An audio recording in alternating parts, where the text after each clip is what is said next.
In the early hours of the 16th day of May 1966, Nigeria was plunged into a series of events that would eventually lead to one of the most devastating conflicts in its history, the Biafra War. There were repeated outbursts of violence and massacres of Igbo tribes living in the Sabon Gari, the foreigners' quarters of northern Nigerian towns. These riots claimed the lives of tens of thousands according to estimates. Whether representatives of the Nigerian government systematically organized the killings remains disputed. The Nigerian government failed to halt the riots at the very least. This violence drove a stream of more than 1 million refugees to the eastern region, the homeland of the Igbos community. The massacres were one of the key events in the unfolding of the Civil War. Amidst rampant fears among the Igbos in particular, the eastern region began to call for more autonomy. After failed negotiations, this dramatic step was finally taken. On the 30th of May, 1967, the governor of the eastern region, Lieutenant Colonel Chukwuemeka Ojukwu, declared the independence of the Republic of Biafra. Prior to these incidents, Nigeria gained independence from British colonial rule on October 1, 1960. The country, a diverse and multi-ethnic nation with three major ethnic groups, the Hausa Fulani in the north, the Yoruba in the west, and the Igbo in the east. The political landscape of Nigeria was characterized by regional and ethnic rivalries, which often led to tensions and conflicts. In January 1966, Nigeria experienced its first military coup, which was led by a group of young army officers, most of whom were of Igbo origin. The coup resulted in the assassination of several prominent political leaders, including Prime Minister Abubakar Tafawa Balewa and Ahmadu Bello, the Sardona of Sokoto. The coup was perceived by many in the northern region as an attempt by the Igbo to dominate the country.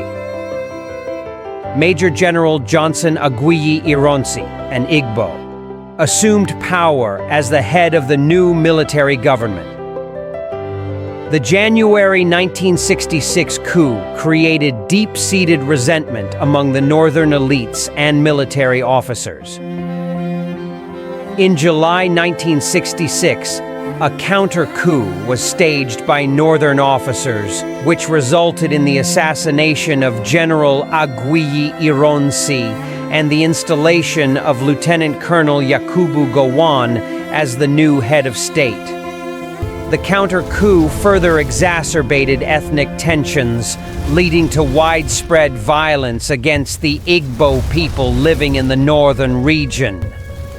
The anti-Igbo attacks of 1966 were a series of massacres and violent attacks against the Igbo and other people of southern Nigerian origin living in the northern region. The violence began in May 1966 and reached its peak in September 1966. During this period, between 8,000 and 30,000 Igbos were killed, and many more were injured. The massacres were carried out by mobs and, in some cases, by elements of the Nigerian army. The violence was fueled by ethnic hatred and the perception that the Igbo were responsible for the January coup. The widespread violence and killings led to a mass exodus of Igbos from the northern region to their homeland in the eastern region. It is estimated that over 1 million Igbos fled the north during this period. The exodus created a humanitarian crisis, as many of the displaced people were left without homes, food, or basic necessities. The influx of displaced Igbos into the eastern region further heightened tensions between the eastern region and the federal government. The leadership of the eastern region, led by Lieutenant Colonel Chukwuemeka Ojukwu, became increasingly concerned about the safety and security of the Igbo people. Ojukwu and other Eastern leaders believed that the federal government was either unwilling or unable to protect the Igbos from further violence. If you would like to learn more about fascinating historical events, don't forget to hit that subscribe button. In the early 20th century, the British colonial administration undertook a political and administrative restructuring of its territories in West Africa, leading to the amalgamation of Nigeria in 1914. This event marked the merging of the northern and southern protectorates into a single entity known as the Colony and Protectorate of Nigeria. The amalgamation had profound implications for the country's political, social, and economic landscape, and it laid the groundwork for the tribalistic sentiments that have persisted among Nigeria's diverse ethnic groups. Before the amalgamation, Nigeria was divided into two separate entities, the Northern Protectorate and the Southern Protectorate. These regions were administered independently by the British colonial authorities, each with its own distinct administrative structures and policies. The Northern Protectorate was predominantly Muslim and comprised various ethnic groups, including the Hausa Fulani, while the Southern Protectorate was more diverse, with significant populations of Yoruba, Igbo, and other ethnic groups. The British colonial administration, led by Sir Frederick Lugard, sought to merge these two regions for several reasons. One of the primary motivations was economic. The Northern Protectorate was less economically developed and relied heavily on subsidies from the British government. In contrast, the Southern Protectorate was more prosperous, with a thriving economy based on agriculture, trade, and natural resources. By amalgamating the two regions, the British hoped to create a more economically viable and self-sustaining colony. Lugard's approach to amalgamation was pragmatic and focused on maintaining control over the colony. He proposed a system of indirect rule, which involved governing through existing traditional rulers and local institutions. This system allowed the British to exert control over the colony while minimizing direct interference in local affairs. Lugard's policy of indirect rule was particularly effective in the Northern Protectorate, where the existing emirate system provided a stable and hierarchical structure for governance. On January 1, 1914, the amalgamation of Nigeria was officially proclaimed, and the Colony and Protectorate of Nigeria was established.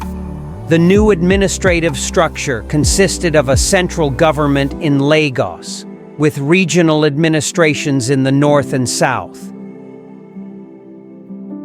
The amalgamation brought together diverse ethnic groups with distinct cultures, languages, and traditions under a single political entity. The amalgamation of Nigeria had far-reaching consequences for the country's political, social, and economic development. While it created a unified administrative structure, it also laid the groundwork for the tribalistic sentiments that have persisted among Nigeria's ethnic groups. One of the immediate impacts of the amalgamation was the economic disparity between the North and the South. The Southern Protectorate, with its more developed economy, became the primary source of revenue for the colony. This created a sense of economic dependency in the north, which relied on subsidies from the central government. The economic imbalance between the regions contributed to feelings of resentment and competition among the ethnic groups. The Southern Protectorate's natural resources, particularly oil and gas, had a more significant impact on Nigeria's overall economy. The discovery of oil in the Niger Delta region transformed Nigeria into a major oil-producing nation, generating substantial revenue and foreign exchange earnings. In contrast, the Northern Protectorate's economy was more reliant on agriculture and livestock, which were important but less lucrative compared to oil and gas. Both regions produced important export commodities. The Northern Protectorate's ground nuts, cotton, and gum arabic were significant exports, while the Southern Protectorate's cocoa, palm oil, rubber, and timber were major export crops. However, the Southern Protectorate's oil and gas exports far outweighed the value of other commodities, making it the dominant contributor to Nigeria's export earnings. The Southern Protectorate's natural resources supported the development of various industries, including oil and gas, timber, and coal mining. These industries contributed to the region's economic diversification and industrialization. In contrast, the Northern Protectorate's economy remained more focused on agriculture and livestock, with limited industrial development. The people of the Southern Protectorate believed that their region was the main generator of the economy due to the substantial contributions of their natural resources and industries. They believed that their economic contributions should be reflected in their political representation and influence. This belief often led to tensions and rivalries with other regions, particularly the Northern Protectorate. The amalgamation also led to political marginalization of certain ethnic groups. The British colonial administration favored the Hausa Fulani in the north and the Yoruba in the west, while the Igbo in the east felt marginalized. This favoritism was evident in the allocation of administrative positions and resources, leading to a sense of exclusion and disenfranchisement among the Igbo and other minority groups. The amalgamation brought together diverse ethnic groups with distinct cultures, languages, and traditions. The lack of a common national identity and the emphasis on regional and ethnic affiliations created a fragmented society. The British policy of indirect rule further reinforced these divisions by maintaining and strengthening traditional institutions and local authorities. The amalgamation intensified ethnic rivalries and competition for political power and resources. The British colonial administration's divide and rule strategy exacerbated these tensions by pitting ethnic groups against each other. The competition for control of the central government and access to resources became a defining feature of Nigerian politics, leading to frequent conflicts and instability. The creation of additional states in the northern region increased the region's representation in the federal legislature. Each state was entitled to a certain number of seats in the House of Representatives and the Senate, giving the North a numerical advantage in the federal legislature.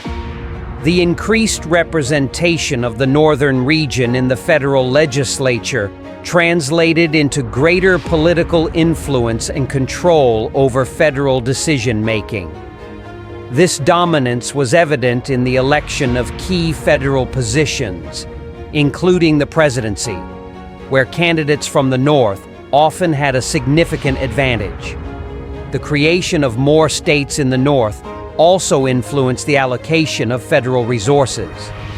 Federal revenue allocation was based on factors such as population, land area, and the number of states. With more states, the northern region received a larger share of federal resources, which contributed to its economic development and political stability. While state creation aimed to address ethnic tensions, it also had the unintended consequence of exacerbating regional rivalries. The perception of northern dominance in federal institutions and resource allocation led to resentment and demands for greater autonomy by other regions, particularly the South.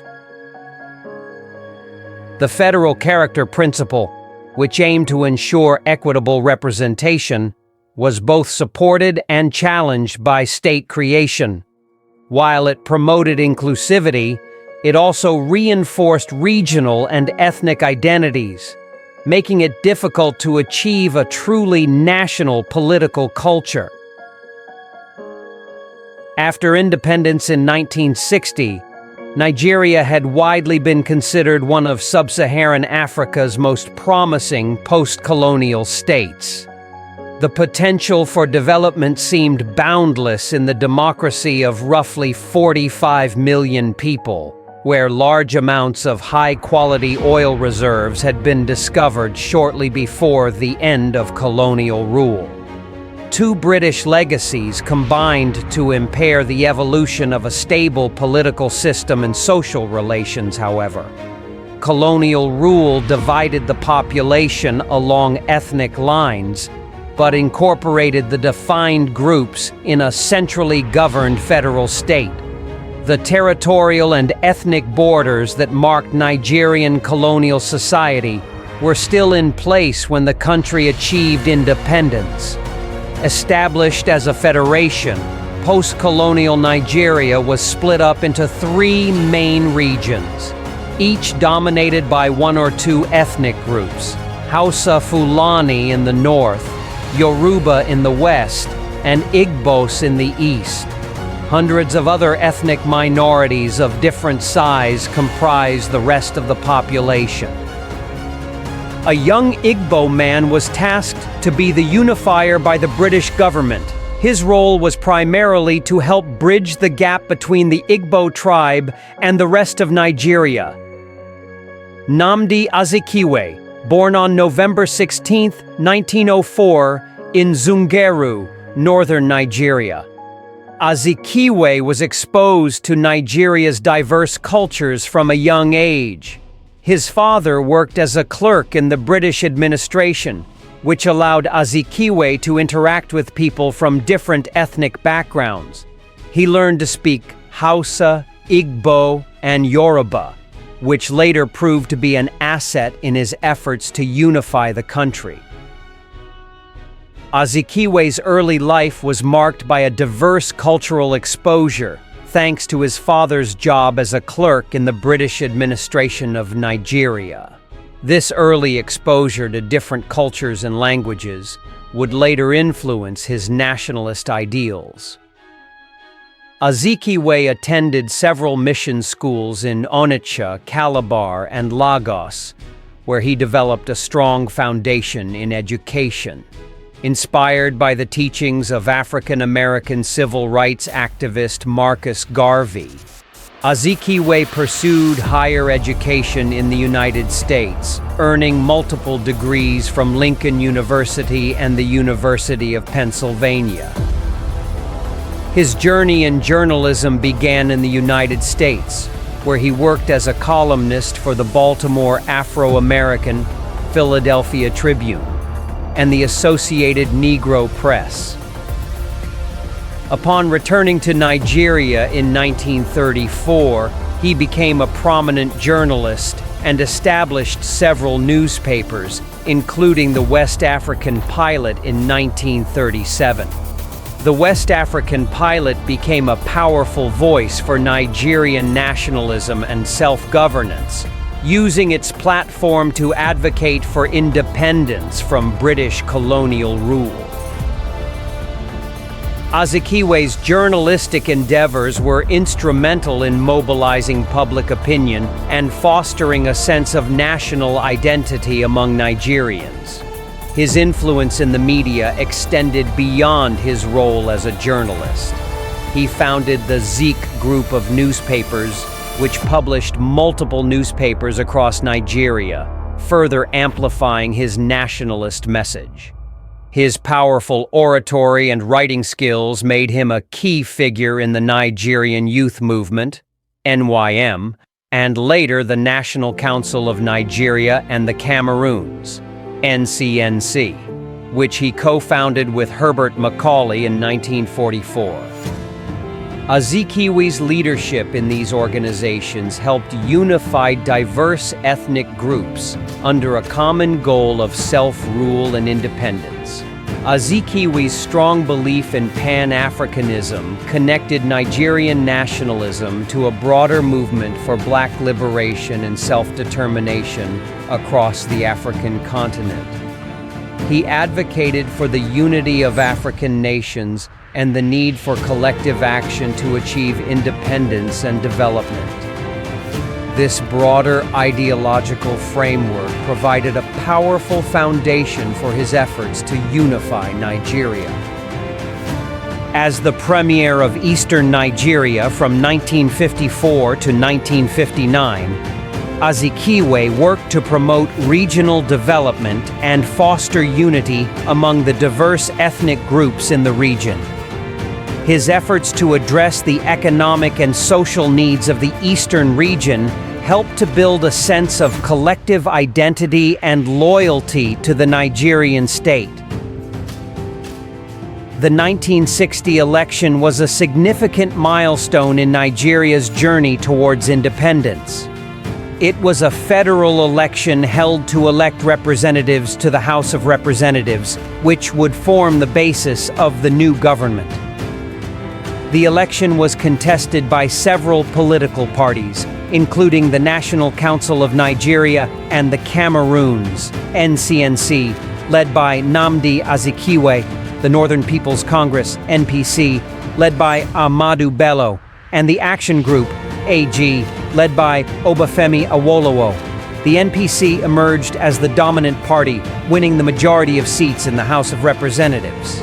The NCNC and the AG also secured significant representation. The election results led to the formation of a coalition government between the NPC and the NCNC, with Abubakar Tafawa Balewa of the NPC becoming the Prime Minister and Nnamdi Azikiwe of the NCNC becoming the President of the Senate.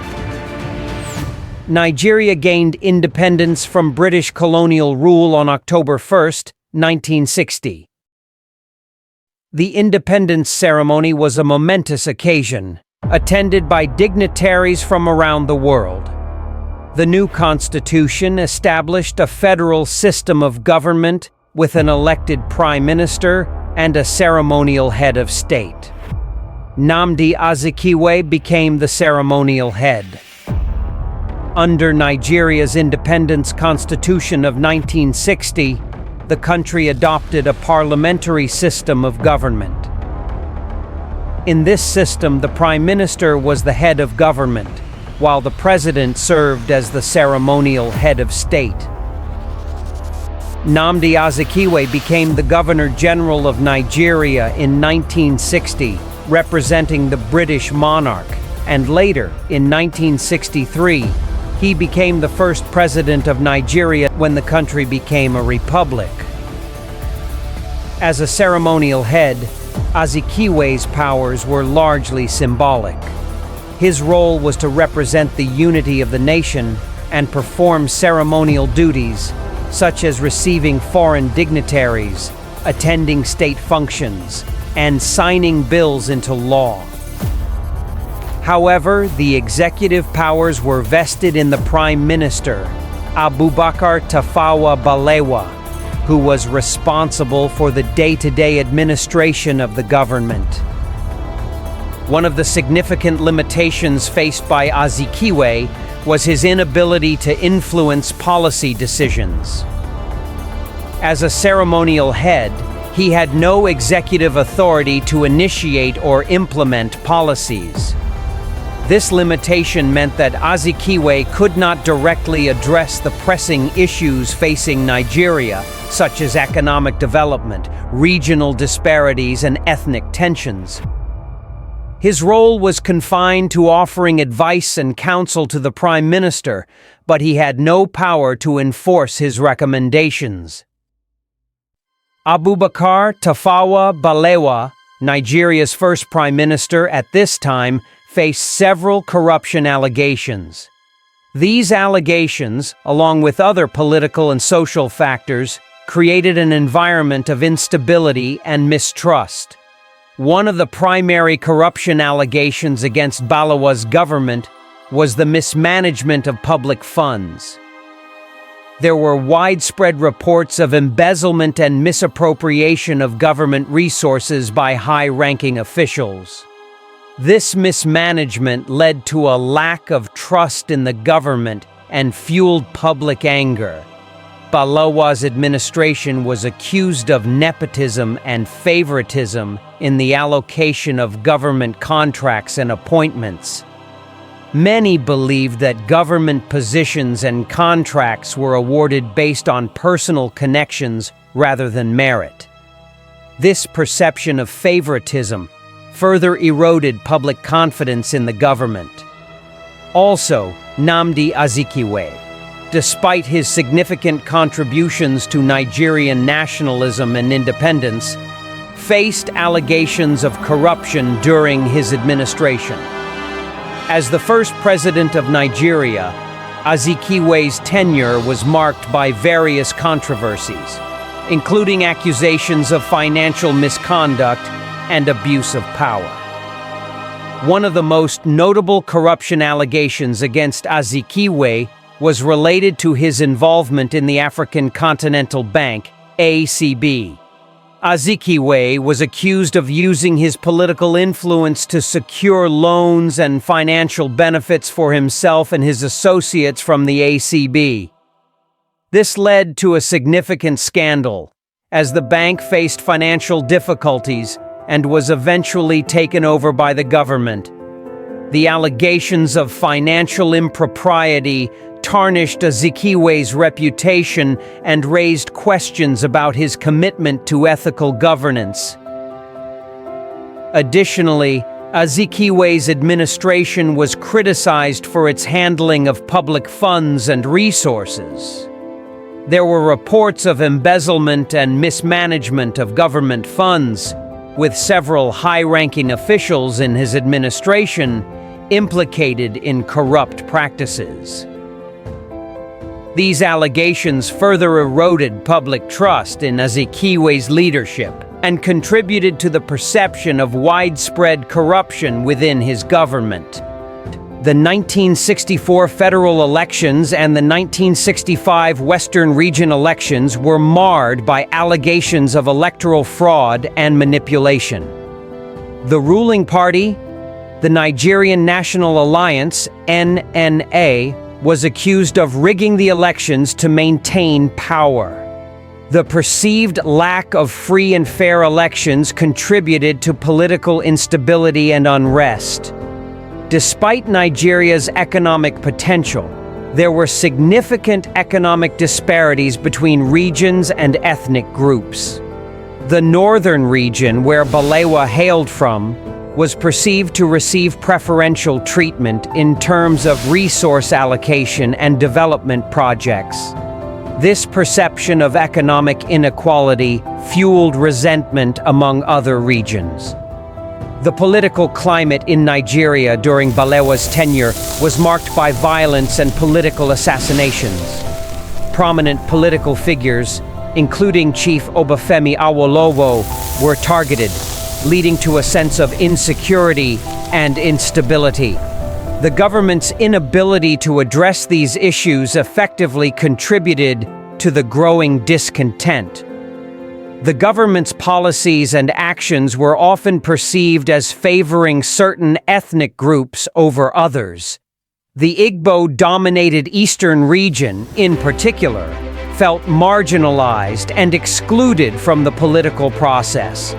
These ethnic tensions created a volatile environment. The Western Region Crisis of 1965 was a critical event that highlighted the government's inability to maintain law and order.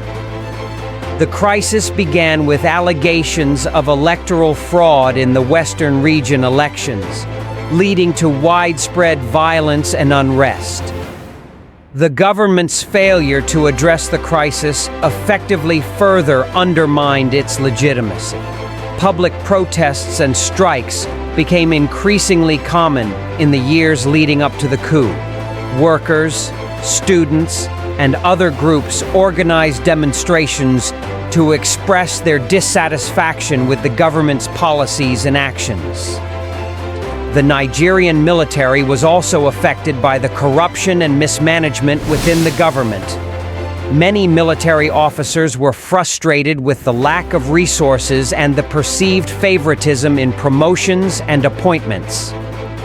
In January 1966, Nigeria experienced its first military coup. The first military coup in Nigeria took place on January 15, 1966.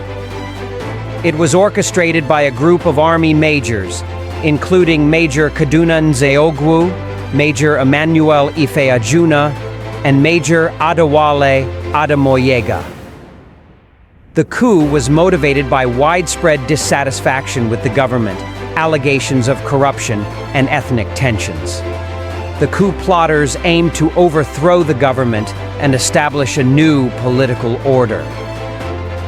It is widely believed that the coup was led by a group of young army officers, most of whom were of Igbo origin. It resulted in the assassination of several senior politicians, including Prime Minister Abubakar Tafawa Balewa and Ahmadu Bello, the Sardauna of Sokoto. The coup was perceived by many in the northern region as an attempt by the Igbo to dominate the country. Major General Johnson Aguiyi Ironsi, an Igbo, assumed power as the head of the new military government. Azikiwe's absence from the country during the coup has led to speculation and debate about his involvement and whether he was alerted to the impending events. At the time of the coup, Nnamdi Azikiwe was out of the country. He had left Nigeria in late 1965 for medical treatment in Europe, and later embarked on a cruise to the Caribbean. During his absence, the President of the Senate, Nwafor Orizu, assumed the role of acting president and took on the powers of the office. Azikiwe's absence during the coup has led to speculation and various beliefs about his involvement. Some believe that Azikiwe was alerted to the impending coup and chose to leave the country to avoid being targeted. This belief is based on the timing of his departure and the fact that he was not present during the critical events of the coup. Following the coup, Major General Johnson Aguiyi Ironsi, the general officer commanding the Nigerian army, assumed control of the government.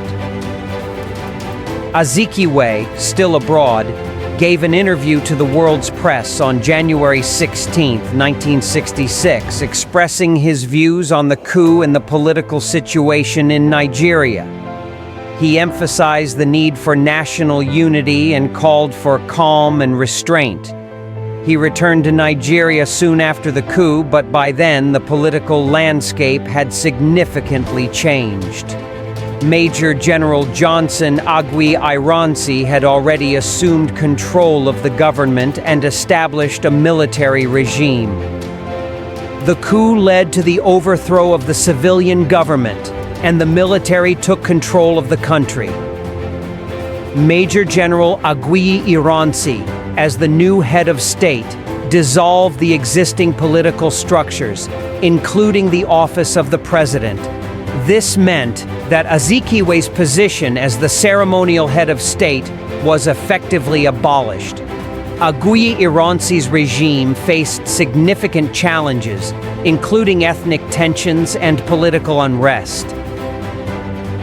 In an attempt to unify the country, Aguiyi Ironsi implemented the Unification Decree, which abolished the federal structure and centralized power in the federal government. This move was unpopular, particularly in the northern region, where it was seen as an attempt to impose Igbo dominance. In the aftermath of the first coup, there were widespread anti-Igbo attacks in the northern region. Thousands of Igbo people were killed, and many more were displaced. The violence further exacerbated ethnic tensions and created a climate of fear and mistrust. The second military coup, also known as the July Rematch, took place on July 29, 1966.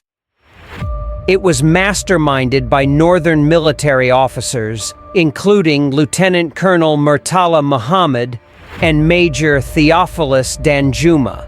The coup was a reaction to the killings of northern politicians and officers during the first coup. It resulted in the assassination of General Aguiyi Ironsi and Lieutenant Colonel Adekunle Fajuyi. Lieutenant Colonel Yakubu Gowon was appointed as the new head of state by the coup conspirators. The second coup exacerbated ethnic tensions in Nigeria, particularly between the Igbo and the Hausa Fulani. Following the coup, there were widespread anti-Igbo pogroms in the northern region. Thousands of Igbo people were killed, and many more were displaced. The violence created a climate of fear and mistrust, leading to a mass exodus of Igbos from the northern region to their homeland in the eastern region. The anti-Igbo attacks led to a mass exodus of Igbos from the northern region to the eastern region. It is estimated that over 1 million Igbos fled the north during this period. The influx of displaced Igbos into the eastern region further heightened tensions between the eastern region and the federal government. The leadership of the eastern region, led by Lieutenant Colonel Chukwuemeka Ojukwu, became increasingly concerned about the safety and security of the Igbo people. In an attempt to resolve the crisis, representatives from the federal government and the eastern region met in Aburi, Ghana in January 1967. The Aburi Accord was reached, which included agreements on regional autonomy and the reorganization of the military. However, the implementation of the accord was fraught with difficulties, and both sides accused each other of reneging on the agreements. The failure to implement the Aburi Accord further deepened the mistrust between the federal government and the eastern region. The Aburi Accord was a significant attempt to resolve the escalating tensions between the Nigerian federal government and the eastern region, led by Lieutenant Colonel Chukwuemeka Ojukwu. The meeting aimed to prevent the outbreak of civil war and address the grievances of the eastern region. The legislative and executive authority of the Federal Military Government, FMG, would remain in the Supreme Military Council, SMC. Any decision affecting the entire country would require the concurrence of the military governors from all regions. This was aimed at decentralizing power and ensuring that all regions had a say in the governance of the country. Measures should be taken to ensure the safe return and resettlement of displaced persons, particularly those who had fled their homes due to ethnic violence and political instability. This was intended to promote reconciliation and restore normalcy in the affected regions. The police force should be reorganized to ensure its neutrality and effectiveness. The establishment of a joint police force was also proposed to address security concerns and prevent further violence. Efforts should be made to promote economic growth and development in all regions, addressing the economic disparities that had contributed to the tensions between the regions. All parties should commit to peaceful negotiations and dialogue to address their grievances, preventing the outbreak of civil war and promoting a peaceful resolution to the conflict. The delegates agreed that the Nigerian armed forces should be restructured to ensure a balance of power among the different regions. This was intended to prevent any single region from dominating the military and to promote national unity. The resolutions of the Aburi Accord should be embodied in a decree to be issued by the federal military government. This was intended to ensure that the agreements reached at Aburi were legally binding and implemented effectively. Despite the promising resolutions reached at Aburi, the accord ultimately failed to prevent the outbreak of civil war. One of the main reasons for the failure of the Aburi Accord was the differing interpretations of the agreements by the Nigerian federal government and the eastern region. While Ojukwu and the eastern delegates believed that the accord granted significant autonomy to the regions, Gowon and the federal government interpreted it as maintaining the central authority of the federal government. The deep-seated mistrust and suspicion between the federal government and the eastern region also contributed to the failure of the accord. The lack of trust made it difficult to implement the agreements reached at Aburi effectively. Political maneuvering and power struggles within the federal government further complicated the implementation of the accord. Some members of the federal government were opposed to the concessions made at Aburi and sought to undermine the agreements. In an attempt to implement the Aburi Accord, General Yakubu Gowon issued Decree No. 8, which aimed to incorporate the resolutions of the accord into Nigerian law. However, the decree included modifications that were seen by the eastern region as a betrayal of the original agreements. This further deepened the mistrust between the two sides. Decree No. 8 vested both legislative and executive powers in the Supreme Military Council, SMC.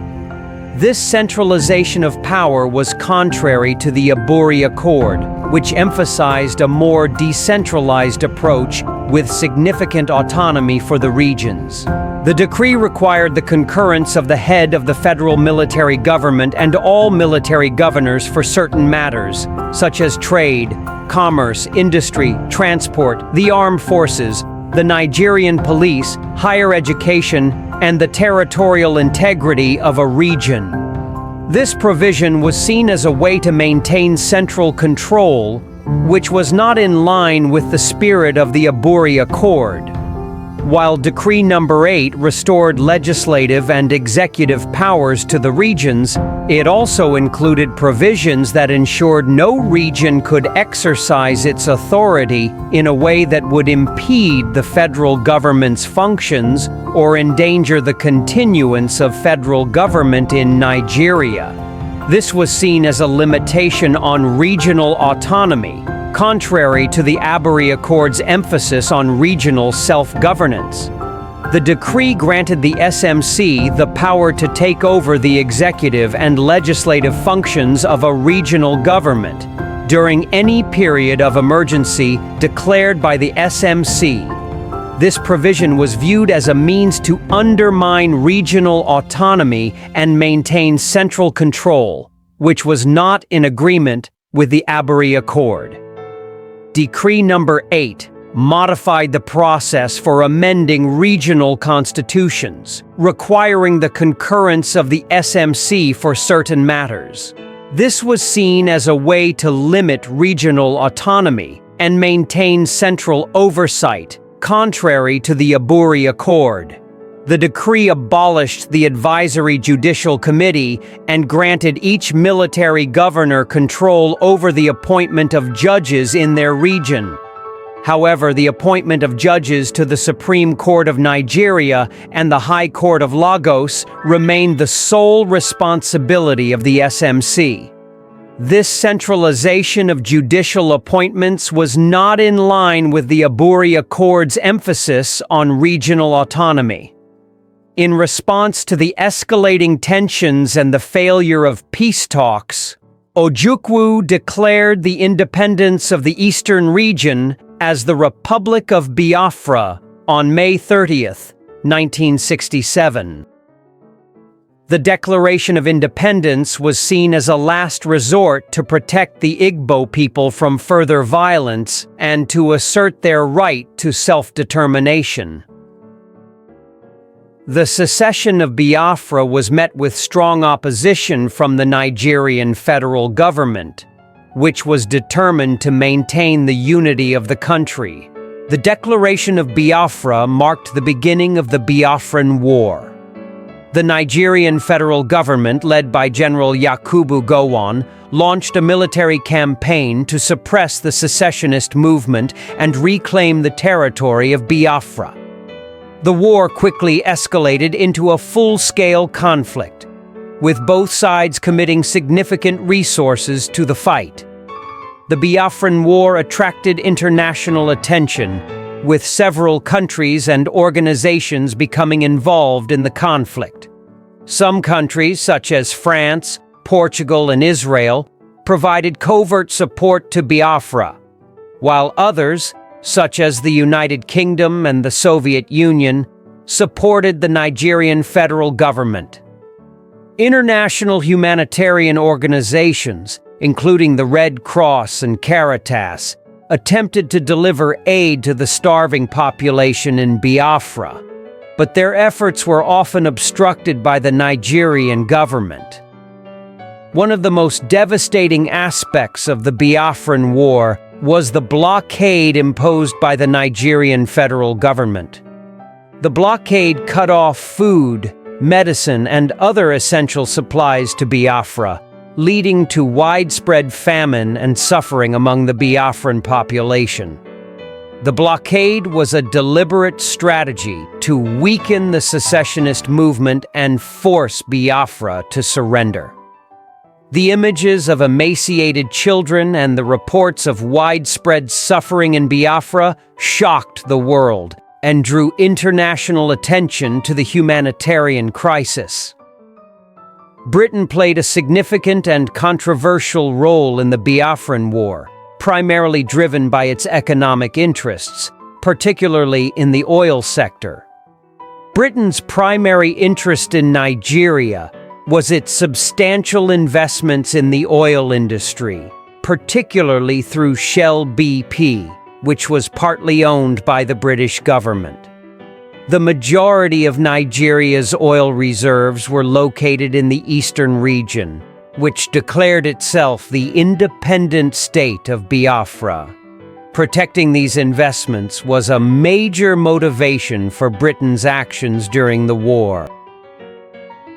The British government, under Prime Minister Harold Wilson, secretly provided large quantities of arms to the Nigerian federal government. This included millions of rounds of ammunition, hundreds of machine guns and grenades, thousands of mortar and artillery bombs, aircraft, and armored personnel carriers. These supplies were crucial in enabling the Nigerian government to maintain its military campaign against Biafra. Britain's diplomatic stance was firmly in favor of the Nigerian federal government.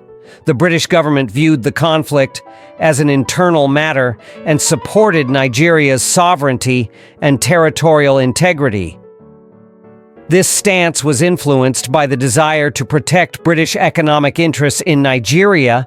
The British government's policy was heavily influenced by its oil interests.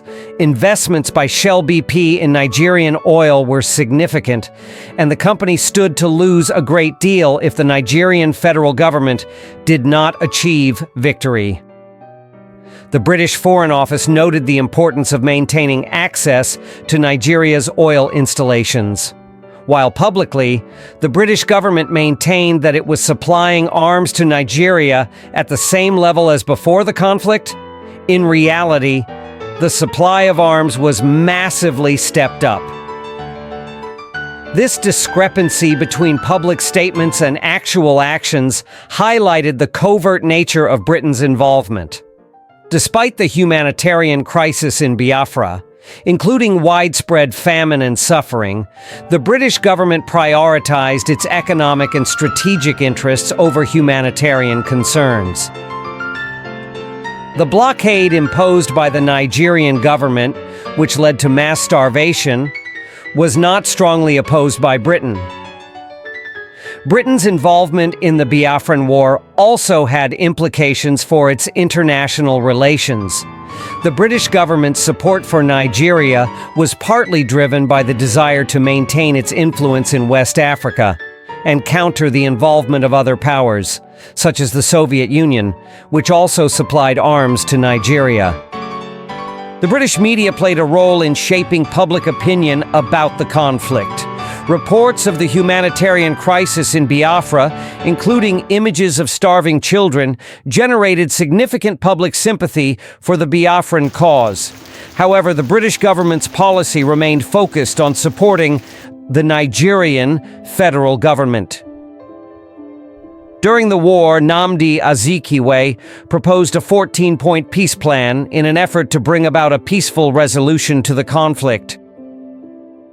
The plan was outlined in a speech at Oxford University on February 16, 1969. He called for immediate cessation of hostilities between the Nigerian federal government and Biafran forces, deployment of a United Nations peacekeeping force, composed of international and local peacekeeping forces to oversee the implementation of the ceasefire and maintain peace for at least a year, both Nigeria and Biafra to sign a modus vivendi, an agreement to coexist peacefully, to be enforced by the United Nations Security Council, establishment of safe corridors for the delivery of humanitarian aid, including food, medicine, and other essential supplies, to the affected population in Biafra, safe return and resettlement of displaced persons and refugees to their homes, implementation of programs for the reconstruction and rehabilitation of war-torn areas, including rebuilding infrastructure and providing support for affected communities, initiation of political dialogue between the Nigerian federal government and Biafran representatives to address the underlying causes of the conflict and find a lasting solution, promotion of economic development and equitable distribution of resources to address economic disparities and foster national unity, reorganization of the police force to ensure its neutrality and effectiveness in maintaining law and order throughout the country, reintegration of former combatants into society and the military, providing them with opportunities for employment and education, deployment of international observer teams to monitor the implementation of the peace plan and ensure compliance by both parties, establishment of mechanisms for resolving future conflicts peacefully, including the use of mediation and arbitration, commitment to the protection of human rights, and the rule of law, ensuring that all citizens are treated fairly and justly, promotion of national reconciliation and healing, fostering a sense of unity and belonging among all Nigerians. Despite the comprehensive nature of Azikiwe's peace plan, it was ultimately rejected by both the United Nations and the Nigerian federal government as unworkable. The failure to implement the plan contributed to the continuation of the conflict and the immense suffering experienced by the people of Biafra. Azikiwe's efforts to mediate and seek a peaceful resolution to the conflict demonstrated his enduring commitment to the unity and stability of Nigeria. His proposals, although not implemented at the time, have since become standard practices in international conflict resolution and peacekeeping efforts. The Igbo people hold Azikiwe in high regard for his contributions to Nigerian nationalism and his efforts to promote unity and self-governance. As an Igbo himself, Azikiwe's achievements were a source of pride for the Igbo community. His rise to prominence in Nigerian politics was seen as a testament to the capabilities and potential of the Igbo people. However, Azikiwe's legacy is not without controversy, particularly regarding his stance during the Biafran War. Azikiwe's role in the Biafran War is a subject of intense debate and scrutiny. Initially, Azikiwe supported the secessionist movement led by Chukwuemeka Ojukwu, the leader of the Republic of Biafra. His support for Biafra was influenced by his Igbo heritage and his relationship with Ojukwu. Azikiwe argued for Biafra's sovereignty and sought international recognition for the secessionist state. However, Azikiwe's stance during the war was complex and often seen as contradictory. While he initially supported Biafra, he later changed his position and called for the rebels to lay down their arms and rejoin the federal government. Azikiwe claimed that his actions during the war were largely under duress, and that he was never a member of the Biafran Executive Council or its civil service. He stated that he was often ordered to undertake certain missions and that his involvement was not voluntary. Azikiwe's shifting position during the war led to criticism from both sides. Biafrans were unsure of his commitment to their cause, while Nigerians questioned his loyalty to the federal government. This duality in Azikiwe's actions during the war highlighted the tension between his nationalist ideals and tribal sentiments. Azikiwe's nationalist principles emphasized the importance of unity and coexistence among Nigeria's diverse ethnic groups. He believed that regional autonomy could be balanced with a strong central government to promote national unity and development. However, his initial support for Biafra was seen by some as a betrayal of these principles, as it appeared to prioritize ethnic loyalty over national unity. Despite the controversies, Azikiwe's efforts to mediate and seek peaceful resolutions during the conflict underscored his enduring commitment to the unity and stability of Nigeria. He proposed a 14-point peace plan, which included the involvement of the United Nations and international peacekeeping forces to resolve the conflict. Although his efforts were largely unsuccessful, they demonstrated his dedication to finding a peaceful solution to the crisis. The Biafra War lasted until January 15, 1970. The emotional impact of the war on the Igbo people was profound and far-reaching. The conflict was characterized by intense and brutal fighting, widespread famine, and immense suffering. The Igbo people faced not only the horrors of war, but also the trauma of displacement, loss of loved ones, and the destruction of their homeland. The war left deep scars on the Igbo community, shaping their collective memory and identity for generations to come.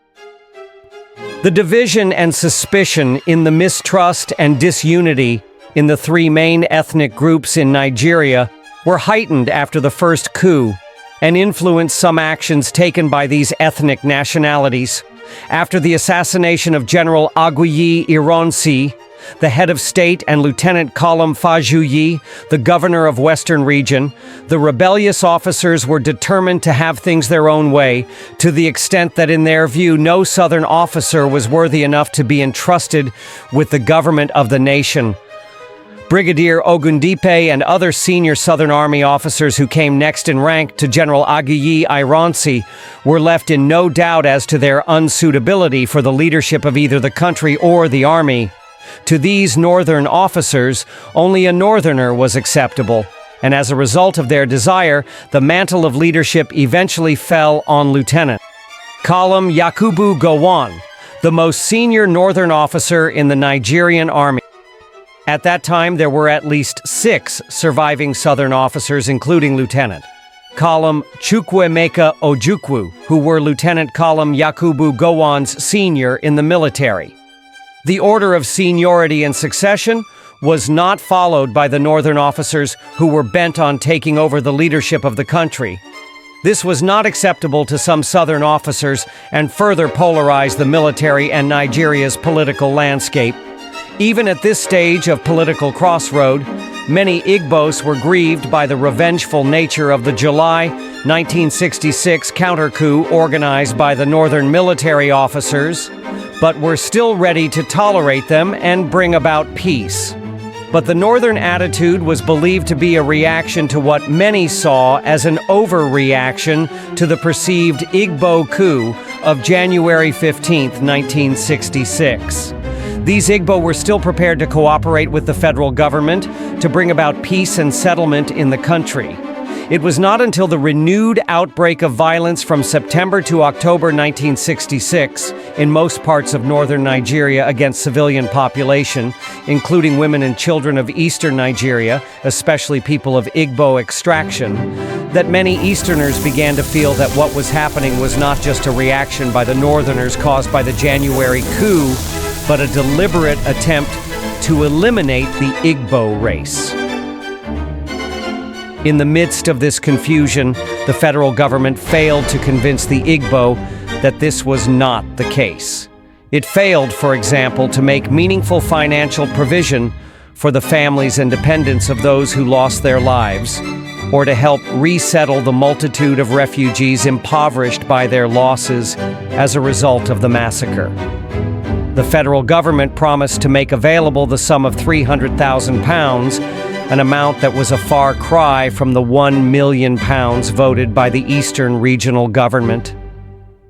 While individuals and various organizations, including the Obas and chiefs of Western Nigeria, abundantly demonstrated their concern and their grief, the federal government demonstrated what in the mind of many Easterners was callous indifference to the fate of their kinsmen.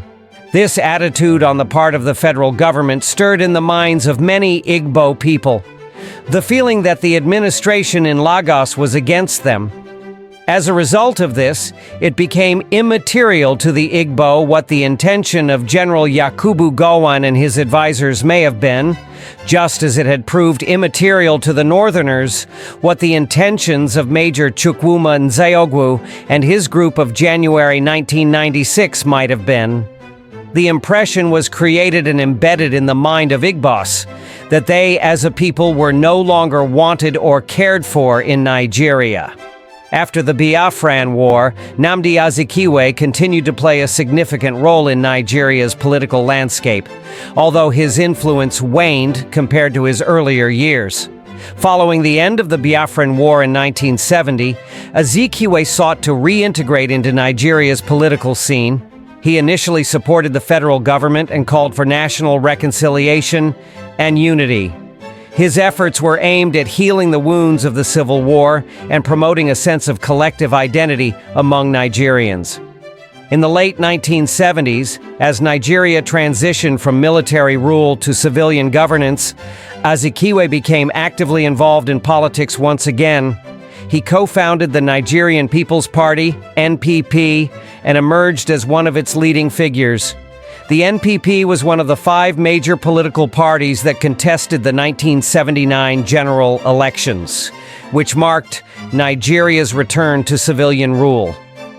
Azikiwe ran for the presidency in the 1979 elections as the candidate of the NPP. Despite his significant political experience and influence, he was unsuccessful in his bid for the presidency. The election was won by Shehu Shagari of the National Party of Nigeria, NPN.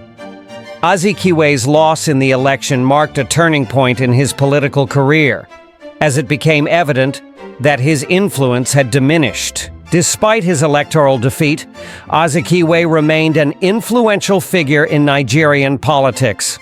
He was widely respected as an elder statesman and continued to advocate for national unity and development. His speeches and writings during this period emphasized the importance of democracy, good governance, and the need for Nigeria to overcome its ethnic and regional divisions.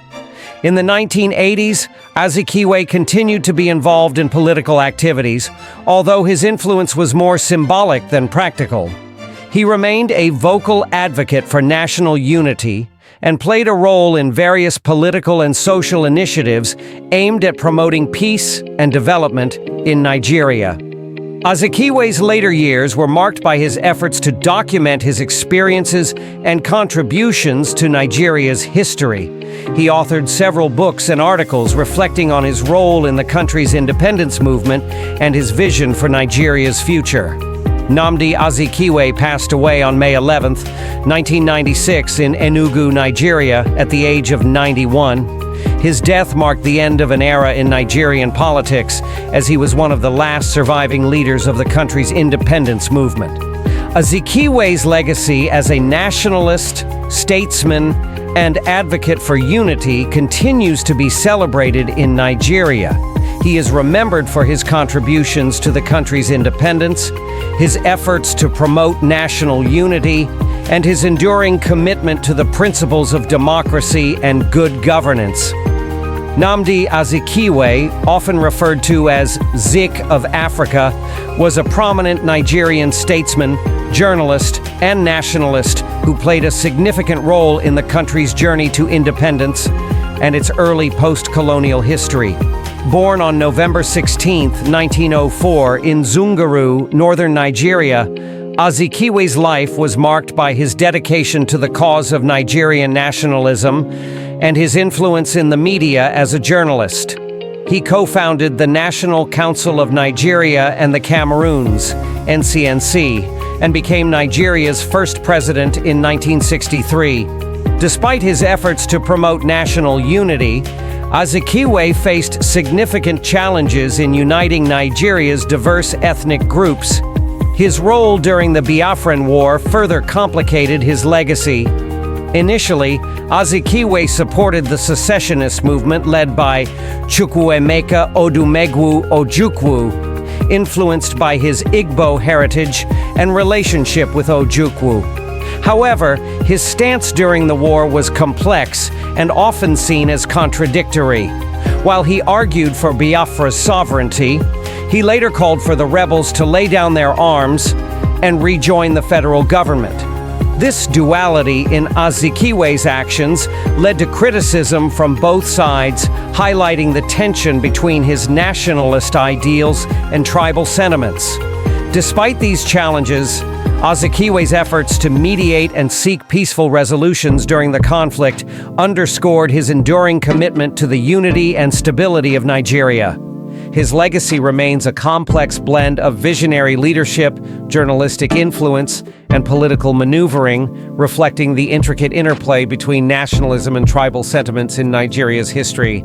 Subscribe. See you next Tuesday.